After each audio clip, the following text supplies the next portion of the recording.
Crow Country is a survival horror game currently in production by SFB Games. The demo released earlier this year and I wanted to share my thoughts on it. The game opens with a cutscene of protagonist Special Agent Mara Forrest driving in her car through an eerie and oppressive feeling environment. Mara arrives on the outskirts of a theme park while seemingly investigating the disappearance of its owner, Edward Crow. The demo allows you to control Mara as she walks around the rundown theme park, interacting with the various puzzles, people, and memos left by members of the theme park staff. The game is very reminiscent of old school PS1 classic survival horror games like Silent Hill and Resident Evil, with the heads-up display of Mara's health being a clear homage to the latter. The demo differs from these games both mechanically and tonally though. Mechanically, the game allows the player to utilise the old school tank controls with the D-pad, but allows for a more modern style of 3D movement when using the left stick to move. The game also features a fully horizontally rotatable camera too, which makes using the tank controls feel a lot more functional. This doesn't take away too much from the authenticity of the survival horror experience though, because the camera is tilted slightly down, giving you that slight lack of control that the genre is known for. Tonally, the game has some more light-hearted moments, such as the comments Mara makes about not wanting to use the toilets in the bathroom, or congratulating herself for turning off a tap.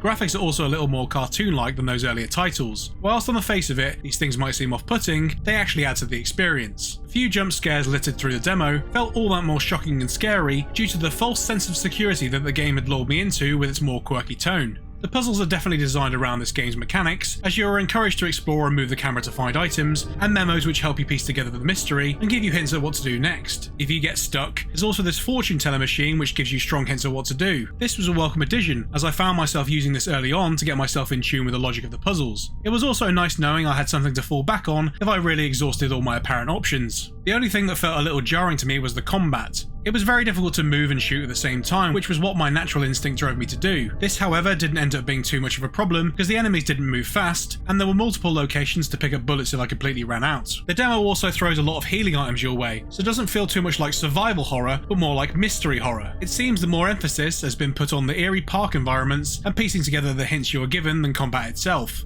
Whilst this might sound like a complaint, it's actually nice to see a game in this genre that focuses more on these elements, with combat taking a back seat. There's even an option at the beginning of the game to turn combat off, which allows you to play through without enemies at all. Whilst it's pretty obvious that combat will probably get more interesting later in the game, from the abundance of shotgun shells you are given, it's nice to have the option to turn it off and just take in the mystery experience. All in all, I had a pretty enjoyable hour playing this demo, and I'm definitely looking forward to playing the full game when it releases later this year. The demo is available on Steam now, and has full controller support for both PlayStation and Xbox. Thanks for watching, please subscribe for more.